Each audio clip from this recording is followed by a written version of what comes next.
ఓం విష్ణు రూపాయ నమః. అందరికీ నమస్కారం. రేపే శ్రావణ పుత్రదా ఏకాదశి. అసలు ఈ పుత్రదా ఏకాదశి ఎప్పుడు జరుపుకుంటారు, అలాగే దీనికి సంబంధించిన కథ ఏమిటి అనేది ఈ వీడియోలో మనం తెలుసుకుందాం. ఈ పుత్రదా ఏకాదశికి పవిత్రోపన ఏకాదశి, అలాగే పవిత్ర ఏకాదశి అని కూడా పిలుస్తారు. ఈ పుత్రదా ఏకాదశి శ్రావణ మాసంలో వచ్చే శుక్లపక్షమి ఏకాదశి రోజు జరుపుకుంటారు. ఈ శ్రావణ పుత్రదా ఏకాదశి హిందూ పవిత్ర దినం. అలాగే దీనికి సంబంధించి పురాణంలో ఒక కథ కూడా ఉన్నది. భవిష్య పురాణంలో కృష్ణుడు యుధిష్ఠిరుడికి ఈ కథ గురించి వివరించాడు. ఆ పురాణంలోని కథ ఏమిటి అనేది మనం ఈరోజు ఈ వీడియోలో తెలుసుకుందాం. మహిజిత్ రాజు మాహిష్మతికి ధనవంతుడు మరియు శక్తివంతమైన పాలకుడు. అతనికి పిల్లలు లేరు. అతను తన పండిత పురుషులు, ఋషులు మరియు బ్రాహ్మణుల సలహాను కోరాడు. అతని సమస్యకు పరిష్కారం కనుగొనడానికి పరిహారం దొరక్క మండలి సర్వజ్ఞుడైన జ్ఞాని లోమేఘ్ను సంప్రదించాడు. లోమేష్ ధ్యానం చేసుకున్నాడు. మహజిత్ యొక్క దురదృష్టం అతని పూర్వజన్మలో అతను చేసిన పాపాల ఫలితమని తెలుసుకున్నాడు.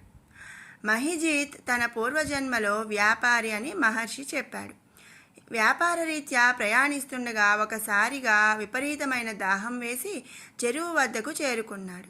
అక్కడ ఒక ఆవు, దూడ నీళ్లు తాగుతున్నాయి. వ్యాపారి వారిని తరిమివేసి తానే ఆ నీటిని తాగాడు. ఈ పాపం అతనికి సంతానం లేకుండా పోయింది.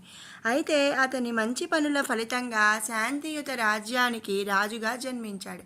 పాపం పోగొట్టుకోవడానికి పవిత్రోపన ఏకాదశి నాడు శ్రావణ ఏకాదశి వ్రతం పాటించాలని అలాగే రాజు మరియు రాణికి లోమేష్ సలహా ఇచ్చాడు.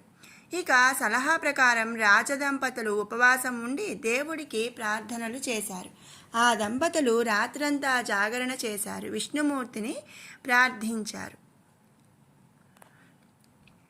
ఇక సంతానం కలగాలని శ్రావణ పుత్రదా ఏకాదశి వ్రతం పాటించారు.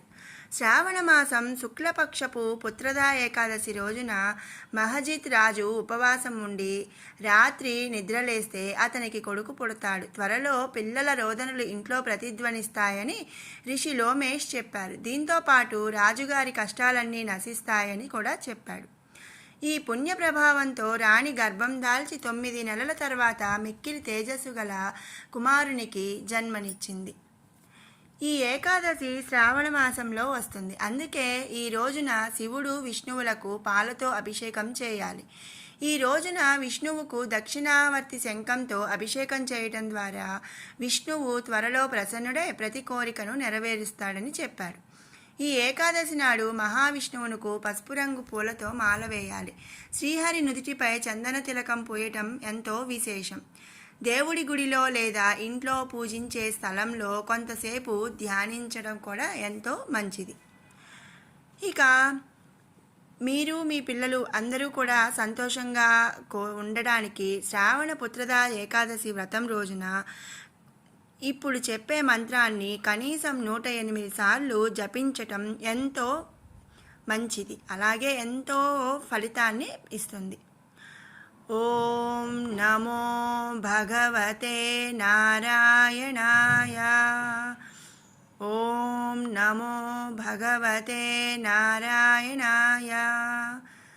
ఓం నమో భగవతే నారాయణాయ. ఈ మంత్రాన్ని 108 సార్లు జపించటం ఎంతో మంచిది.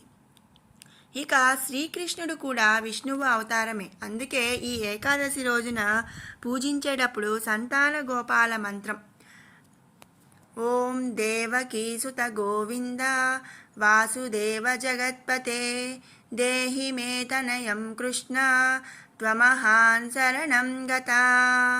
ఈ మంత్రాన్ని కూడా జపించటం ఎంతగానో మంచిది. ఈ మంత్రాన్ని పఠించటం వల్ల పుత్ర సంతానం కలుగుతుందని నమ్ముతారు. పుత్రదా ఏకాదశి రోజున విష్ణు సహస్రనామం పఠించటం వల్ల ప్రతి పనిలో విజయం లభిస్తుంది. ఈ రోజున మహామృత్యుంజయ మంత్రాన్ని జపించడం కూడా చాలా శ్రేయస్కరం. విన్నారు కదండి శ్రావణ పుత్రదా ఏకాదశి యొక్క పురాణ గాథ. అలాగే ఆ రోజు చేయవలసిన జప పారాయణ మంత్రాలు. అందరూ కూడా ఈ శ్రావణ పుత్రదా ఏకాదశి రోజు ఆ విష్ణుమూర్తిని, మహాదేవుని, అలాగే సంతాన గోపాల స్వామిని పూజించి వారి అనుగ్రహానికి పాత్రులు కావాలని ఆశిస్తున్నాను. మీకు ఈ వీడియో నచ్చినట్టయితే లైక్ చేయండి, షేర్ చేయండి. అలాగే మరిన్ని ఇలాంటి వీడియోస్ కోసం మన ఛానల్ని సబ్స్క్రైబ్ చేసుకోండి. Thanks for watching.